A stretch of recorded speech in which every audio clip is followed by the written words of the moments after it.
Hello and welcome to episode 87 of the Disney Park Princess podcast. I'm your co-host, Sarah.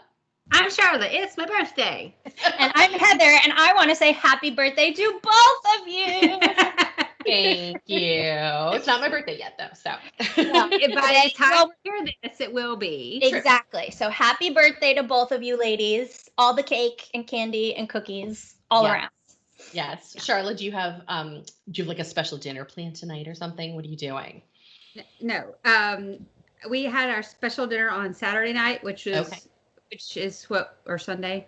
I don't remember. We ordered from Chili's because I wanted their nachos and they're amazing. But today my in-laws came because they had my mother-in-law's a nurse and she had to see a patient. And anyway, that was in their area. So they bought us lunch and a cake. And so we already had the lunch and we'll have the cake later. So awesome. And my friend Barbara, who I run with, made me some cookies. And I already had one, the one that said happy birthday, but I can, if it's not too loud to open, it might be loud to open it. Of course, Nora ate one, but I'll show you if you're watching. You can see. Oh, that's those are really so cute. I want there's one. Like professional cookies. And then there's cookie pops too. Oh, come on. She took like cookie college. She's wow. Okay. Well, all right. Send some this way, Barbara. Right? Those are adorable. Yeah, they're very cool. Birthday deliveries are the best. I got a very special birthday delivery of a cake myself the other day from one of my dear friends. Her daughter baked me a from scratch cake, and the best part about it was it said "Happy 21st birthday" on it. So. I love it. Yeah, birthday surprises are so good, and like I always say, I'm not going to make a big deal about my birthday because it's not a big deal anymore. But then you get all these cute little gifts and surprises. I'm wearing my shirt that Sarah got me today, and it's tied up so they can see what it's. Oh, okay. I'm so crafty. I sweat glitter. So that's fun. I don't know. I think it's funnier if you know that she really hates glitter. Glitter's fantastic, but I think you're the opposite of me because birthdays to me are the most important thing on the planet. Whether it's mine for like a month and a half. I love a birthday celebration. So, Sarah, what are you doing then tomorrow or today as they're hearing it? Anything? I like on any given day, I could be more Heather or I could be more Sharla. Like some years I feel like I just don't even really, care that much about it because it's not about me. And, I'm a mom. And for my son's birthday this year, even in the middle of quarantine, you should have seen the hoops I jumped through for this kid. Like I made the biggest deal to the degree that we could, And so for me, I'm just like, I don't really care that much. But here's the best thing that's happening in my life right now. My husband asked me what I wanted for my birthday, and I told him what I really want. And people, a lot of you know that this is true.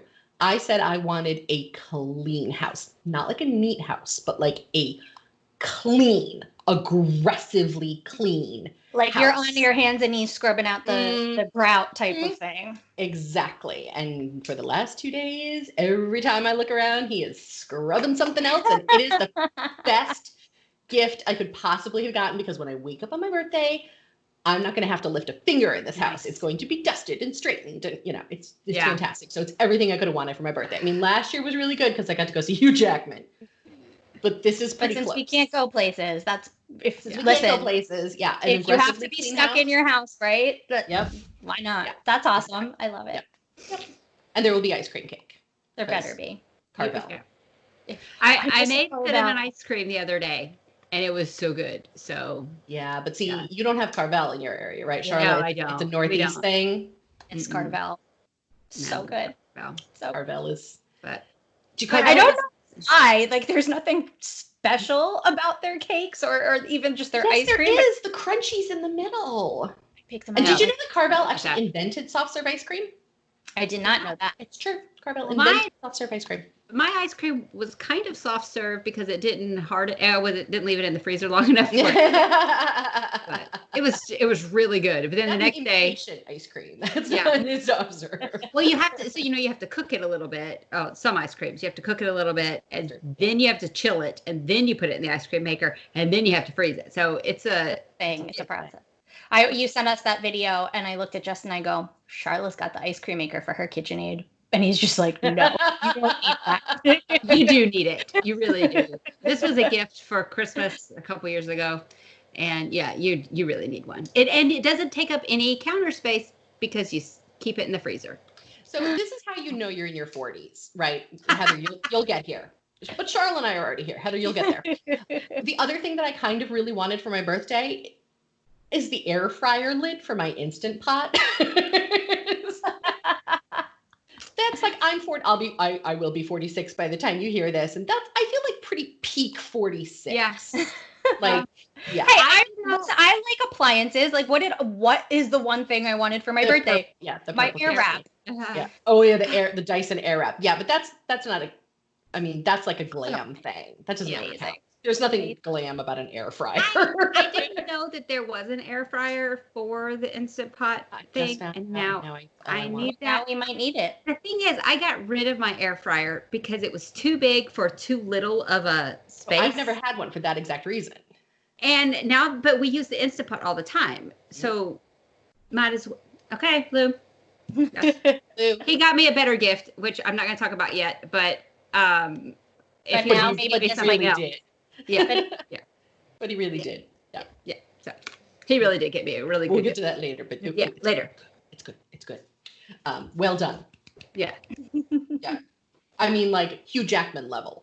Yeah. He did good. Yeah, he did good. All right. Let's get into a little bit of the Disney news. Now, we spent all of last week talking about all of the Disney news, so we're not doing that again this week. One, because it changes. Because it changes every 2 seconds. Two, I don't want to hear about it. We're over it. We're just so knee deep in it that we just don't want to talk about it for one more second than we have to. So if you go to www.disneyparkprincess.com, Sharla's blog is up there, and Sharla's blog this week is somewhat related. It's like 5 things you didn't know about Walt Disney World. Right. And it's amazing. But right below that is the blog that we wrote about all of the reopening information. And it was updated this week with everything that we learned over the weekend. Here are some of the highlights. All right. Who wants to tackle some of the big ones? Well, I think the one that we were most upset about, and I don't know if this is considered a big one or not, but the one we were most upset about is there is no more club level service. It is temporarily suspended.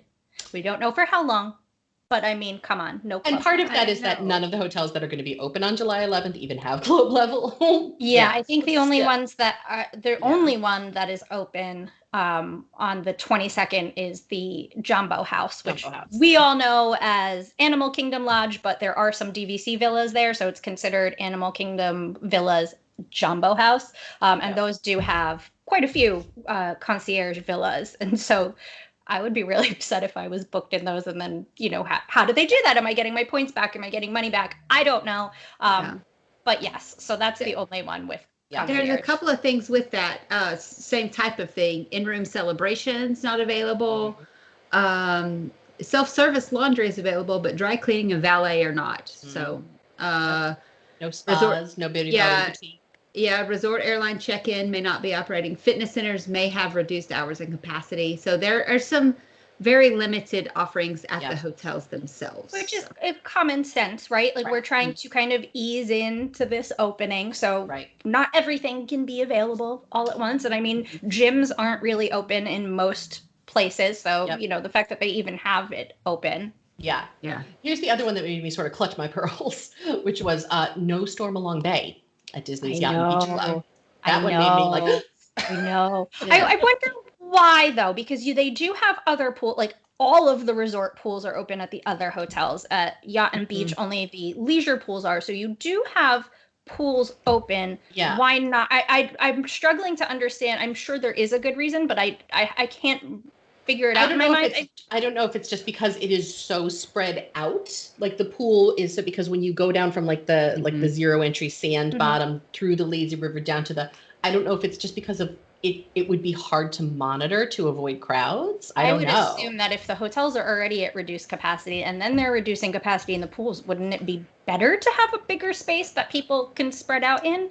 You would think, but they might not have the staff to monitor it. I don't know. Or maybe there's something weird in the filtration system, like where they can't, because of the sand bottom, they can't. I don't know. Yeah, I don't know. But that was a big one. Heather, there's currently no mermaid school. Oh, okay. Or anything even like it. No, I'm out. That's it. I'm done. I am over this, Disney. No wine classes. I'm nothing. still mad I no can't programs take. at all. They have. Okay, wait. One more Like they're doing the pool parties. Why are we doing pool parties? One more really terrible thing. They are. Minivan service will not be available. Yeah. You know what was interesting to me is that the dog parks, plural, are not available. First of all, there's only one. There's only one dog park. I'm curious as to why that's not available, and I'm assuming it's because they don't have, it's not a monitored thing. There's never a cast member there watching it. But, these people that are going to the campground, they go often, and this is kind of their home away from home, especially in the winter. You would assume that they would police themselves, but I guess it's just Disney legal is like, we don't want any. You wouldn't feel like dealing with it. Yeah. But also, as somebody who is a dog owner and has been to that dog park, I can count on one hand the amount of times that I saw another human with their pets there. Like, there's never anybody there. So I don't know. That was just a little Probably like, not that big a deal. Yeah. There's a bunch of others, like housekeeping has been reduced, I think, to every other day. You can turn it down entirely, which actually didn't used to be the case. If you remember a while back, Disney actually instituted that a housekeeper had to enter your room at least once every 24 hours just to check on guest safety and security and things like that. That one went right out the window. So there was a bunch of other things. But if you go to our blog and check it out, there's a whole updated thing. And as we get more information, we just keep updating that same post. So check it out. All right, that's it. So let's get no more. I'm sorry. There's no more fun runs I just read, and I'm very disappointed about that. Yeah, basically anything where there might be more than a handful of people has been suspended. So no more classes, no more, all those little details. But it's necessary for now. They'll come back eventually. They will come back. Come back. And the Wine and Dine Half Marathon is still scheduled at this time. They have not canceled it yet. Right. That's 100% coming. I mean, I know that I shouldn't say it's 100% coming. I feel strongly that it's going to be really interesting. To see what happens with, I've been following a bunch of races and stuff, and some of them are most of them have been canceled, but some of them are able to open depending on what their capacity is and rules are. And sometimes they say you have to wear a mask in the corral, but once you start running, but Disney's so crowded when you run. I don't know. Right. We'll see. Yeah. I mean, we don't usually get into all the speculation and stuff. So we just don't know at this time. We're not going to now because so much is going to change between now and then.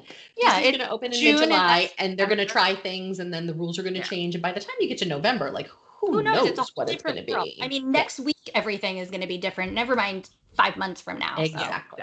So. Exactly.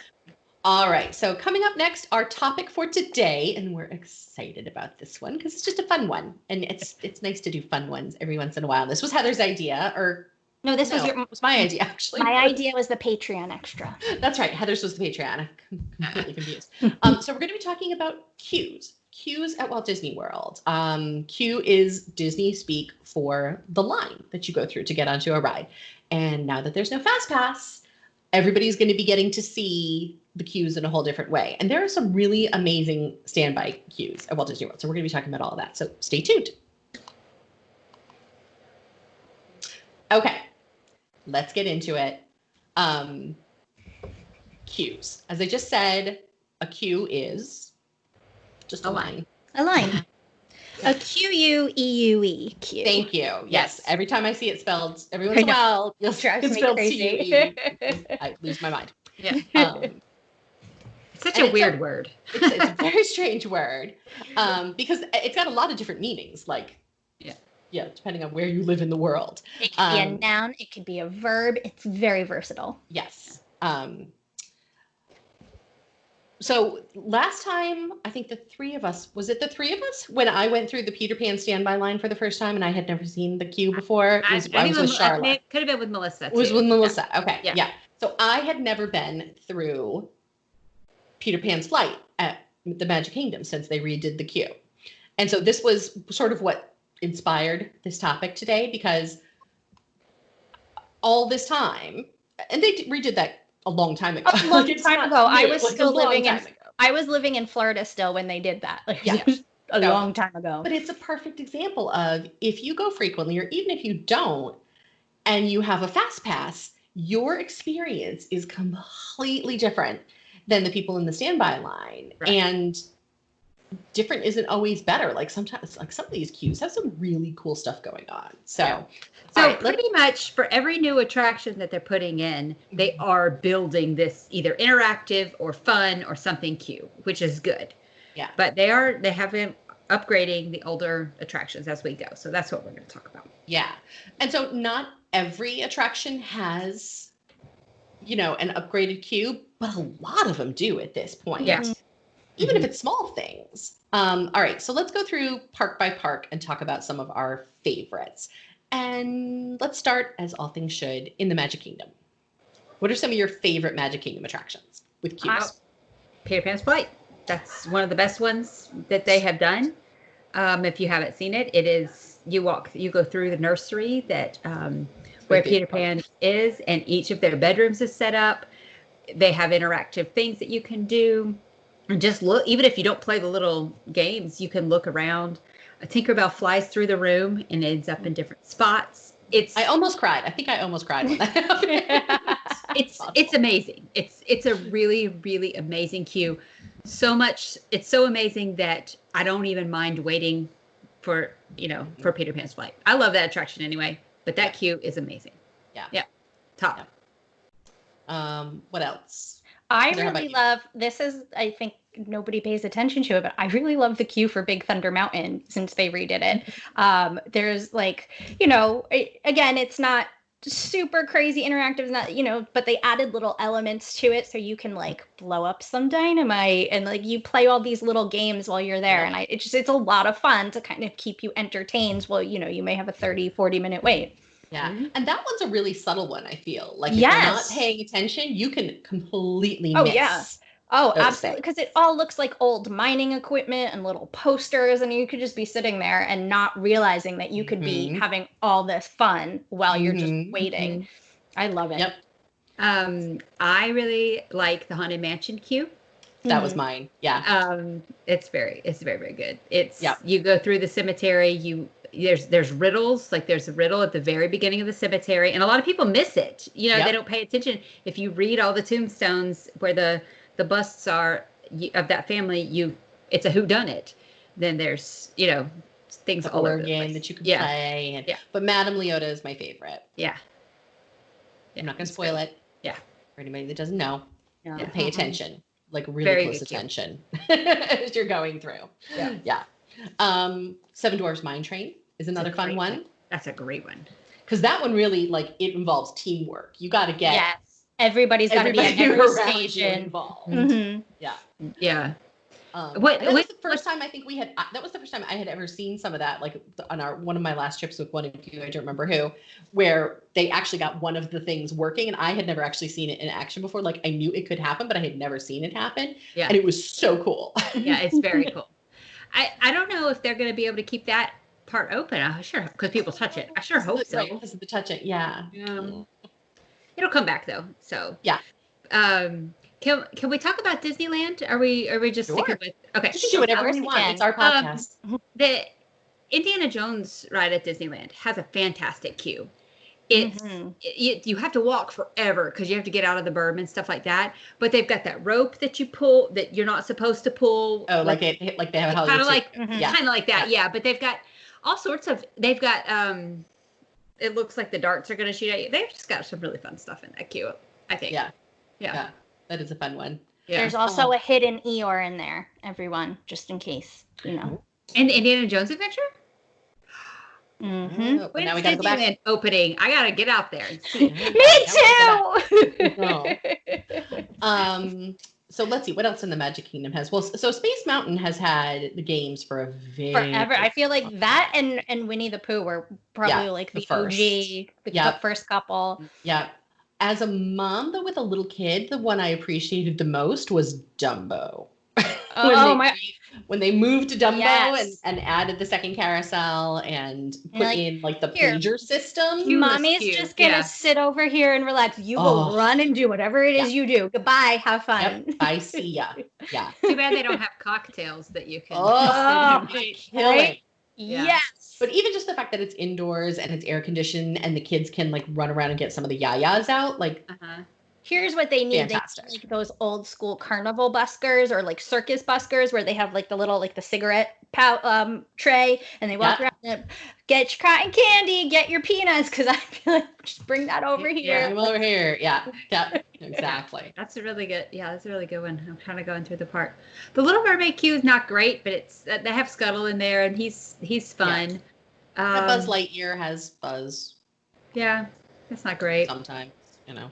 Sometimes he works, sometimes he doesn't. Depends on his mood. Yeah. Depends. Trying to think what else. Well, I think right now, while you guys are thinking, a good time to mention, and I'm assuming it's as big in Florida as it is in California, but the Disney Play app, which is different than My Disney Experience. Yes. You download it onto your smartphone, and it gives you games to play at different queues. I don't think every attraction is included, but most of them are, and you kind of interact with each queue line while you're waiting, and they give you different games to play and different things to look out for, and you can earn points, and it's really cute. Yeah, I've seen it. I've never had a chance to actually use it. So we'll get to where I used it when we get to the studios, but I have used it a little bit at Disneyland. It's pretty fun. We were really bad at it though. Yeah, Disney. But it also depends on how fast the queue moves. You may not be in the right area, but it's really good about. Because you have the location tracking on to use it. It's really good about saying you should be here in the line, and you can always pause the game if you've moved on or if you're waiting. So that's pretty cool. Oh, that's good. Okay. So it turns everything into a virtual queue, which is fun. Yeah. One queue that I have to give a shout out to. It's not interactive at all, but it's fantastic. Is Jungle Cruise. Yeah. Jungle Cruise has so much to see, so much to look at, so many inside jokes. Yeah. Read everything. Every little postcard that's like stuck up on the wall, every little picture, like read everything. Look in every cage. There's the version in Disneyland it's by level, and so you go up the stairs and there's this like parrot, some kind of bird, and it squawks at you and it like all these things, and Copley used to he wanted to kill that thing. He thought it was real, and that was my entertainment in that queue, was watching him try to get to the bird that's like above his head. Yeah. So no interactive elements, but just a fun queue. Yeah, very fun. Yeah.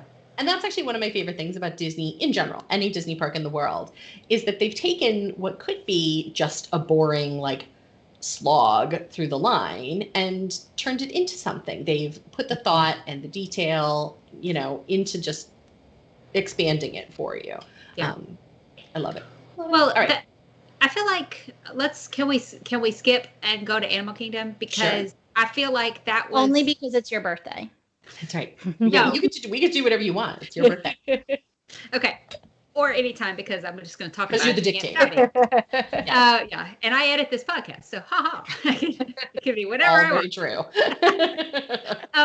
Okay, so I feel like what's kind of started this interactive queue and visually pleasing queue was Expedition Everest.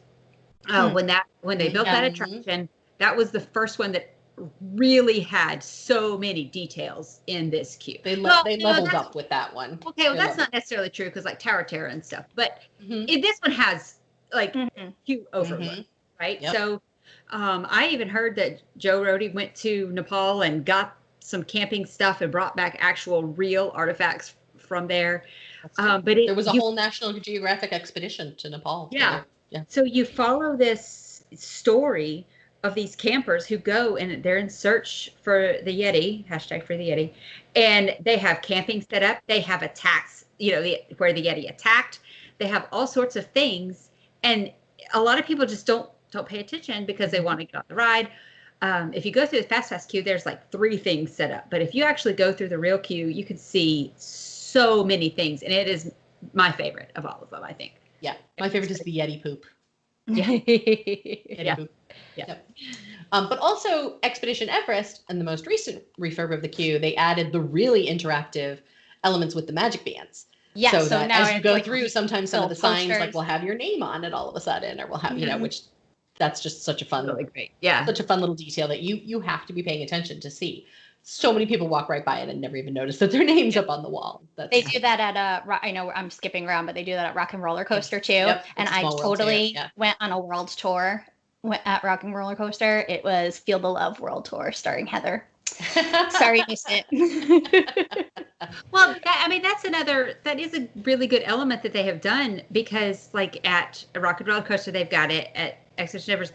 We were on Haunted Mansion for our anniversary, and instead of the ghosts, this is not the queue, but instead of the ghosts, they had the ghosts, and they came up and kissed each other and had hearts. Oh, that's cute. They do a lot of things. Yep. On your That's birthday, cute. sometimes the ghost will have a cake. Yeah. Oh, that's cute. Yeah. That's really cute. Yep. Yeah.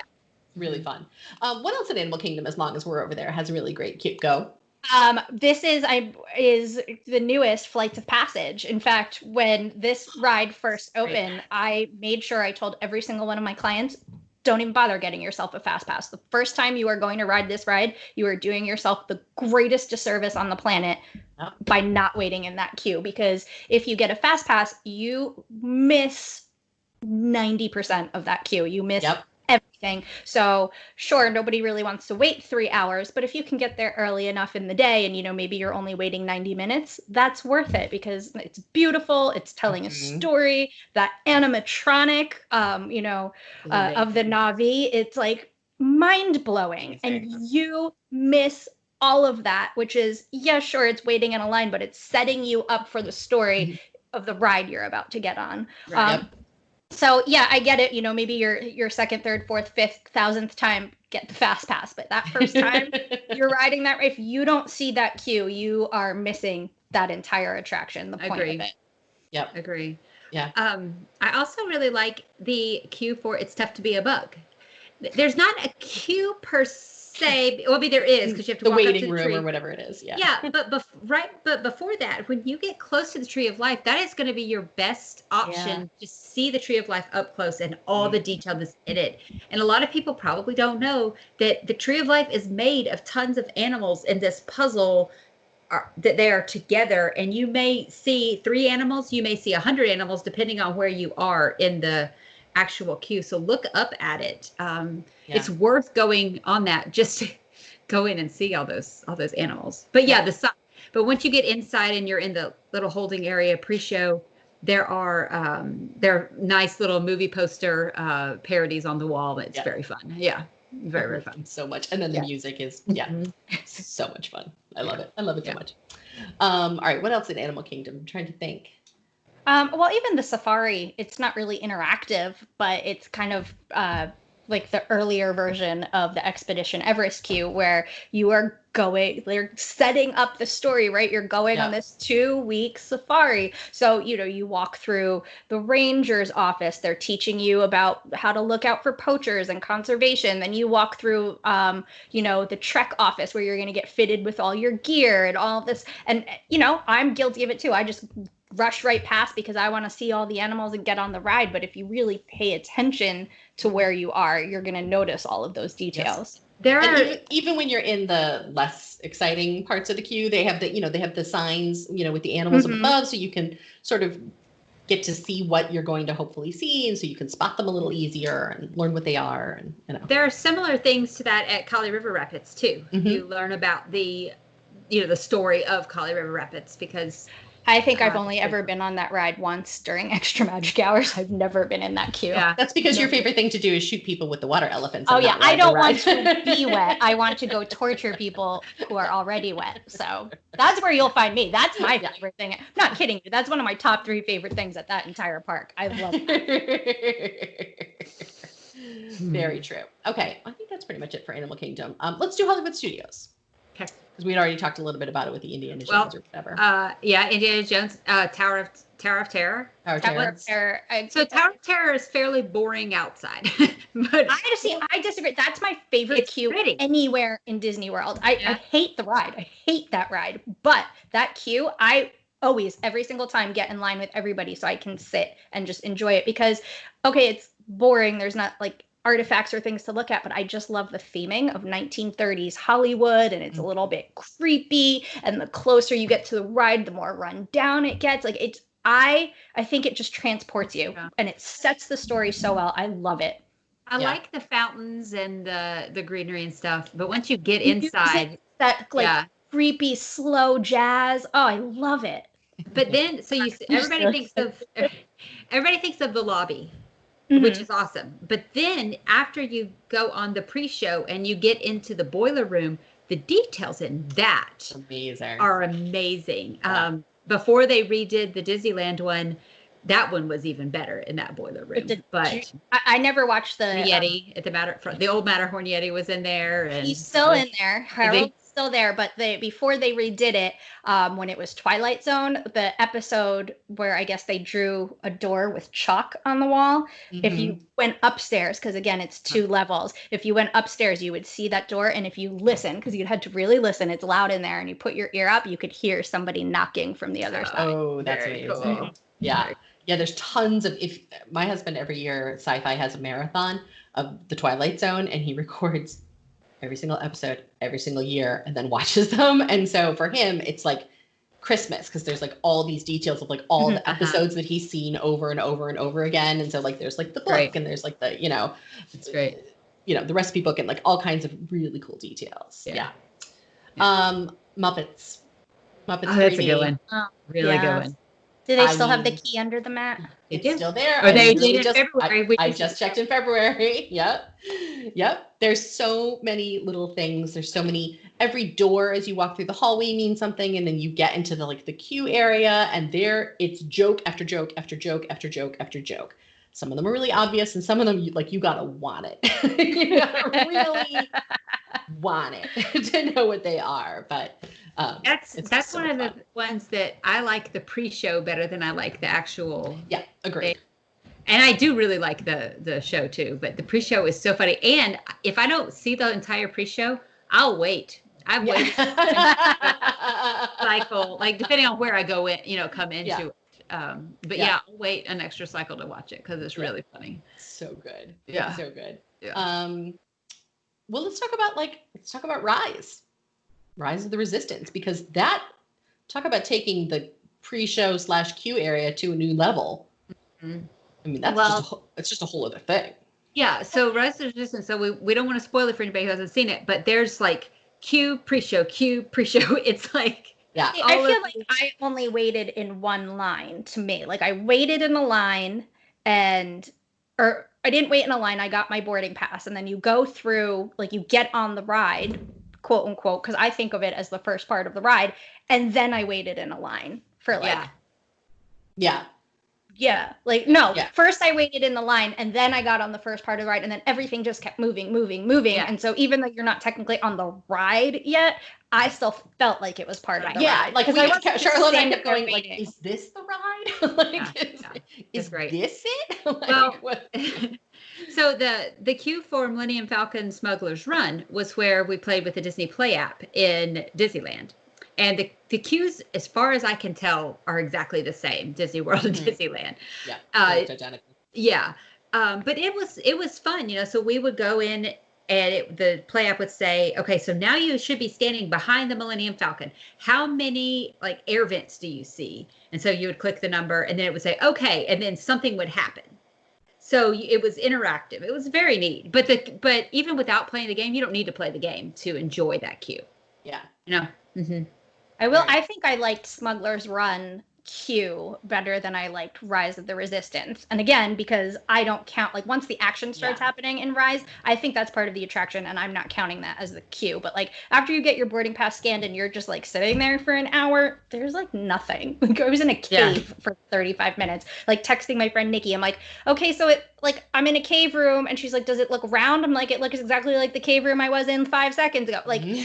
It was the most do something for me there. I know that we're getting to the action, but that 45 minutes that I just stood there, do something for me. Yeah. What else at Hollywood Studios? What are we missing? I mean, Rock and Roller Coaster. Once you get to the building itself, that's Yeah. It's okay. But there's such a long line outside. I haven't waited in that queue, the standby queue, in a very, very long time. I have a general rule at any Disney park, no matter how much I love the attraction. If I have to wait more than 10 minutes, I'm just not going on it. Like, I'll be there. I'll do that next time. Yeah. And I'm fortunate enough to be able to do that because I know I'll be coming back. But like, I just don't wait in line. What was surprising to me was that when they built Toy Story Midway Mania, they really didn't make that. I mean, I'm sorry, not that. That queue is really cute. When they built Slinky Dog Dash, they didn't really build an interactive queue. No, nor did they really plan a shaded queue. Yeah, I was about to say, or shade. Yeah, that's every single Toy Story land I've been to around the world has exactly the same problem. There is zero shade in any of them. Yeah. But Toy Story, so Toy Story Midway Mania, great queue. It's a lot of fun.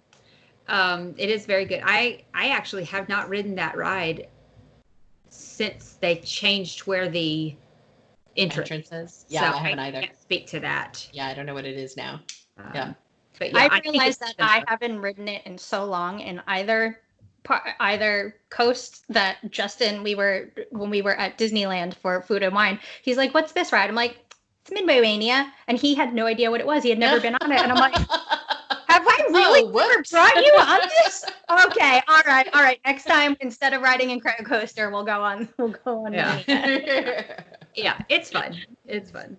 All right. And last but not least, let's move on to Epcot. Move on. Yeah. Looking at the time. So we told you we were really excited about this topic. Yeah. Let's keep going. The best queue is probably Soarin', I believe. Has a very good, like, you play the games and things like that. It's fairly Test Track, I would argue, might be. Yeah, maybe now. I think Test Track before was good too. It was just loud. Test Track before, but now they've made it where you can design your car and you can see some other things too. So that's fun. Cool. Yeah. I get so bored with that. I'm like, I don't care about my car. I just want to go ride the ride. I'm that person. Yeah. Yeah. I have a teenage boy. He loves. Oh yeah. My adult boyfriend loved it. And by the way, designed the least efficient, worst car. We lost everything. And I'm like, you don't understand the point of this, do you? He's like, well, Ryan can never. He's always torn between it wants you to make something that's like super efficient, and Ryan's like, forget that. I want the fastest, most powerful car I can possibly design, Well, over here with an 8-year-old girl and me, we always pick the pink car, and a lot of times we still win. So my car is always all the time. Even when it's like ugly truck, I make sure it's purple. That's my contribution. Legit. I don't really love any of the queues at Epcot. Like, I really like. So I do like the one for Soarin' if you play the games. That's kind of fun. The one for Frozen Ever After, when you get up to it and like you go through Oaken's trading post, that's pretty fun. Should stop looking at me. We all know I've not ridden it. I've ridden it. I was going to tell you to cover your ears while we discuss this. Yeah, this was next on my list too. I was going to be like, Heather, just take a break. Yeah, Oaken's trade. Yoo-hoo! Oaken's is very cute. Yeah, it's very cute. But it's not enough, I feel. Mm-hmm. Yeah. I think that's probably about it.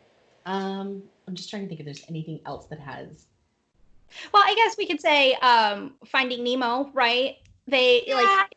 You go down the beach, and like now that you're not really waiting, it's a really long walk, but it moves pretty quickly. And you're at the beach, and there's the grass, and you can read all the funny little things on the lifeguard tower, and then all of a sudden you're under the sea, and the boat's above you, and then they have those little fish that play Pictionary with you. Yeah, so that's cute. That's very cute. It is. Yeah. Cute. The thing with that ride though is, I don't ever. and I still ride it, but I don't ever remember the last time the queue was anything other than just a walk. I remember when it first opened. Oh, when it first opened. Yeah. I remember having to go with my nieces, and I'm like, oh gosh, it's an hour. Are you kidding me? We have to wait an hour. And now it's like it takes 5 minutes to get on because it takes that long to walk from the entrance. Yeah.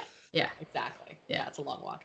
Epcot I think is definitely has the least fabulous queues of any of the parks. And I'm hoping that's one of the things they're going to address. That could be. I mean, don't forget, it's also, from the 80s. And even though there's been some updates, they haven't really, that wasn't the thing as they were updating it. So maybe now there will be. Well, maybe if they update Spaceship Earth, they'll update that too. No. So. We'll see. We'll see.